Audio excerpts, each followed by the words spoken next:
Aujourd'hui, quatrième épisode, l'alchimie d'un roman s'intéresse au polar anglais. L'alchimie d'un roman est une série de vidéos qui vous invite à décortiquer les ingrédients et les recettes des plus grands écrivains. Alors, le polar anglais appartient à la catégorie du roman populaire, terme que certains prononcent avec un certain dédain. Et c'est dommage car le polar anglais est une littérature de divertissement, certes, mais un divertissement intelligent qu'on lit et relit avec délectation. Et le meilleur guide pour nous faire redécouvrir ce genre, c'est bien sûr Agatha Christie, la reine-mère de l'intrigue à l'anglaise. Penchons-nous donc sur sa marmite et ouvrons ensemble l'un de ses chefs-d'œuvre, Mort sur le Nil. L'habitude de cette série est d'ouvrir chaque épisode sur le résumé du roman en 1 minute chrono. Avec Mort sur le Nil, la tâche est ardue, je m'en tirerai par une pirouette, c'est parti. Alors nous nous trouvons sur le Nil à bord du SS Karnak en compagnie d'une vingtaine de personnages. Agatha Christie aime les longs castings. Bon, l'un de ces personnages, la belle Lynette Ridgway, est assassinée. Le meurtrier est à bord, ainsi qu'Hercule Poirot à la bonne heure. Le célèbre détective belge mènera donc son enquête et démasquera le coupable à la suite d'un splendide raisonnement quasi mathématique. C'est tout ? Oui, c'est tout ce qu'on peut dire car en réalité tout ceci n'est qu'un jeu. Quand on ouvre un Agatha Christie, on ouvre un livre d'énigmes. On sait à l'avance qu'un crime sera commis et que l'auteur se fera un devoir d'exposer un à un tous les indices dont nous avons besoin pour trouver le coupable. Hercule Poirot, notre maître de jeu, nous tendra des perches et nous asticotera jusqu'à la solution finale qui nous délivrera vers les derniers chapitres. C'est tout juste, il ne faut pas retourner le livre pour avoir la solution. L'Égypte, on s'en fout, le bateau, peu importe. Ce qui compte, c'est que les personnages soient coincés dans les limites de la boîte de jeu que leur a concoctée Agatha Christie. Car dans un polar anglais, les règles du jeu sont immuables, et le but de l'auteur est bien de jouer avec ces règles, mais de ne surtout pas les transgresser. Alors, quelles sont ces règles et comment Agatha Christie est capable d'imaginer une énigme passionnante comme celle de Mort sur le Nil ?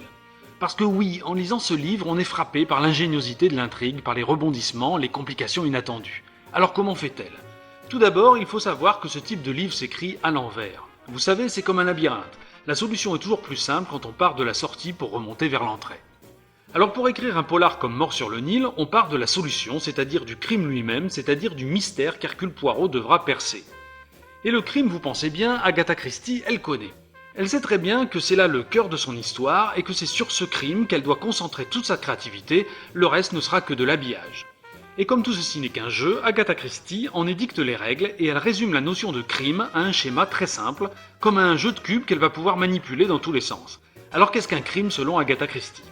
D'abord, c'est un couple, c'est un meurtrier et c'est une victime. Pour tuer sa victime, le meurtrier a besoin d'une arme. L'arme est le support matériel de son crime. Mais pour tuer sa victime, il a aussi besoin d'un mobile, c'est-à-dire une raison valable de tuer. Le mobile est le support psychologique de son crime. Pourquoi se focaliser sur l'arme et le mobile ? Parce que ce sont les deux indices principaux qui permettront à l'enquêteur, et donc au lecteur aussi, de démasquer le meurtrier. Donc ce sont les deux éléments du crime que le meurtrier va tenter de dissimuler. Mais le meurtrier dispose d'un troisième artifice pour brouiller l'enquête, c'est l'alibi. L'alibi est un emploi du temps ou plus généralement un raisonnement implacable censé prouver l'impossibilité pour le meurtrier de tuer sa victime, autrement dit une preuve de son innocence. Le rôle de l'alibi est de brouiller l'ensemble du schéma. Et voilà, c'est tout. Voilà le cœur de métier d'Agatha Christie. Un meurtrier, une victime, une arme, un mobile et un alibi, les 5 briques élémentaires d'un polar à l'anglaise. Et ce schéma, Agatha Christie va l'explorer et tenter de tordre chacun de ces éléments et aussi toutes les relations qui peuvent les unir. Elle va donc par exemple chercher des armes exotiques ou des mobiles improbables. C'est la base de la plupart de ses romans. Ou alors elle imaginera le meurtrier le plus impensable qui soit et ça donnera le meurtre de Roger Ackroyd. Ou bien encore elle imaginera un crime dont tous les personnages du livre seront les victimes, les 10 petits nègres. Ou un crime dont tous les personnages du livre sont les meurtriers, le crime de l'Orient Express, etc., etc. Bref, le nœud de la guerre pour inventer un polar à l'anglaise, c'est de remplir les cases de ce schéma par des éléments originaux et surprenants. Revenons à notre Mort sur le Nil. La victime. La victime est Lynette Doyle Ridgway, une femme très belle et très riche, rien d'original. Le meurtrier est un couple, c'est déjà un peu plus épicé, Simone Doyle, le propre mari de Lynette, et sa maîtresse Jackie de Belfort. L'arme du crime est très banale, c'est un pistolet. Le mobile, comme le meurtrier, est double. Jackie tue par amour et par jalousie, Simon par cupidité et par bêtise, il obéit à Jackie. Tout ça ne casse pas 3 pattes à un canard. Non. L'astuce de Mort sur le Nil réside dans l'alibi, car l'idée géniale des deux complices est de se donner l'un l'autre un alibi imparable, une sorte d'alibi croisé. Écoutez plutôt. Petit 1. Pendant des semaines, Simon joue le mari idéal auprès de Lynette, et Jackie affecte de harceler le couple en les menaçant et en les suivant partout où ils vont. Petit 2. Sur le bateau, dans un coup d'éclat mis en scène, Jackie pète les plombs et tire au pistolet sur Simon. En fait, elle ne tire pas. Simon simule une blessure à la jambe grâce à de l'encre rouge. Dans l'agitation générale, Jackie glisse son arme sous le canapé. Jackie est maîtrisé et enfermé dans une cabine sous surveillance, alibi parfait. Simon est laissé sur place en attendant les soins, tout le monde le croit infirme, la jambe cassée, il ne pourrait donc assassiner personne, alibi parfait. Petit 3, en réalité Simon n'est pas blessé, il récupère le pistolet sous le canapé, il retourne à sa cabine et il tue sa femme.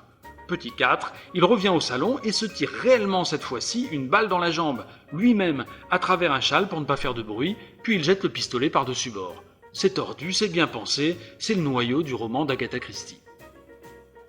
Mais la recette est loin d'être terminée. Agatha Christie a choisi pour son histoire un noyau astucieux, c'est-à-dire un crime qui ne sera pas facile de deviner. Mais ce n'est qu'un noyau qu'il faut étoffer. Étape suivante donc, étoffer le crime. C'est-à-dire lui ajouter quelques rebondissements inattendus qui vont lui donner de la consistance sans le compliquer outre mesure. D'abord, Agatha Christie ajoute des témoins aux différentes scènes. Cornelia Robson par exemple et James Fanthorpe assistent à la fausse dispute initiale. Miss Bowers, l'infirmière, s'occupe ensuite de Jackie et le docteur Bessner de la blessure de Simon. Chaque témoin pourra donner sa version personnelle des faits, c'est très bien. Mais ce n'est pas tout. Au moment où Simon sort de la cabine où il a tué Lynette, une femme de chambre, Louise Bourget, l'aperçoit. Elle ne le dénonce pas, mais elle tente de le faire chanter. Simon ne peut rien faire, il est alité, puisque cette fois-ci sa jambe est bel et bien cassée. Alors Jackie s'en occupe et elle tue Louise. Pan. Manque de bol, la vieille madame Otterbourne est témoin de ce deuxième meurtre, ni une ni deux. Jackie tue aussi madame Otterbourne et repent. Voilà, le crime principal est maintenant assez consistant. Agatha Christie passe donc à l'étape suivante, ajouter des intrigues secondaires. Ces intrigues secondaires sont des petits mystères beaucoup plus simples, beaucoup plus directs, mais qui vont envenimer l'affaire en s'ajoutant au crime central. Ils vont brouiller les pistes. Attention, ces intrigues secondaires ne doivent pas voler la vedette au crime principal, elles resteront légères, c'est tout l'art du dosage d'Agatha Christie. Dans Mort sur le Nil, elle choisit d'ajouter 3 intrigues secondaires, rien que ça, un vol de bijoux, une arnaque financière et la traque d'un dangereux terroriste. Voyons cela rapidement. D'abord, le vol de bijoux. Tim Allerton est à bord, c'est un voyou spécialisé dans le vol de bijoux et il en veut spécialement au collier de perles de Lynette. L'homme est malin et a remplacé le collier par un faux. Manque de bol, à bord se trouve aussi la vieille Miss Van Schuyler, une kleptomane notoire qui n'a pas pu s'empêcher de dérober le collier mais qui sans le savoir a dérobé le faux. Donc, quand le cadavre de Lynette sera retrouvé, on constatera la disparition de son collier. Mais quand on démasquera la coupable, c'est-à-dire Miss Van Schuyler, patatras, on découvrira que le collier est un faux et il faudra remonter jusqu'à Tim Allerton pour retrouver le vrai. Vient ensuite l'arnaque financière. Depuis qu'elle est toute jeune, Lynette a confié la gestion de sa fortune à Andrew Pennington, mais le gars est malhonnête et détourne l'argent pour son propre compte. Il est donc présent sur le bateau pour obtenir de Lynette la signature de procuration. Mais son concurrent, le banquier James Fanthorpe, tente de l'en empêcher sans que Lynette s'en aperçoive bien sûr. L'embrouille poussera même Pennington à précipiter un rocher sur la pauvre Lynette qui s'en tirera de justesse.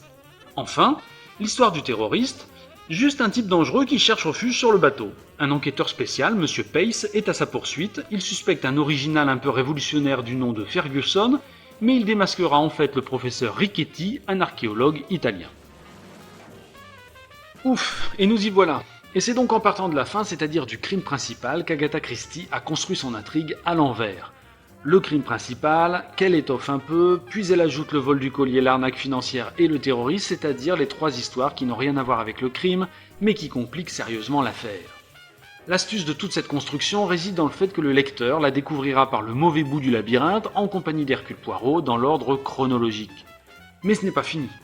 Parce que pour donner de la vie à l'ensemble, Agatha Christie imaginera le réseau de relations qui unit les personnages. Et parce qu'elle aime les grands castings, elle rajoute au passage un marin qui n'aime pas Lynette, une mère pour Tim Allerton et une fille pour Madame Otterbourne. Autant dire, des amitiés, des amours et des haines qui ne feront que compliquer l'affaire.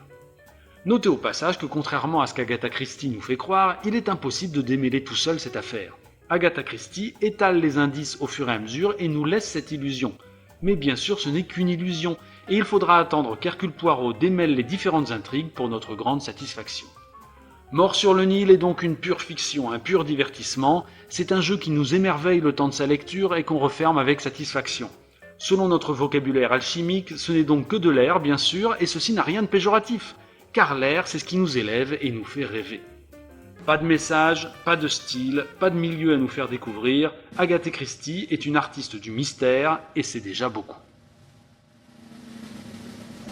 Et voilà, c'est fini pour Mort sur le Nil. Vous retrouverez bien d'autres épisodes de l'alchimie d'un roman sur ma chaîne YouTube, c'est-à-dire en cliquant sur ce bouton. Vous pouvez aussi retrouver mon actualité sur Facebook, sur la page Les Romans de Jean-Philippe Depote, ou sur mon blog depote.com/blog. Mais par-dessus tout, si vous avez apprécié cette vidéo et si vous voulez que j'en réalise encore, merci de la faire connaître en la diffusant autour de vous. A bientôt.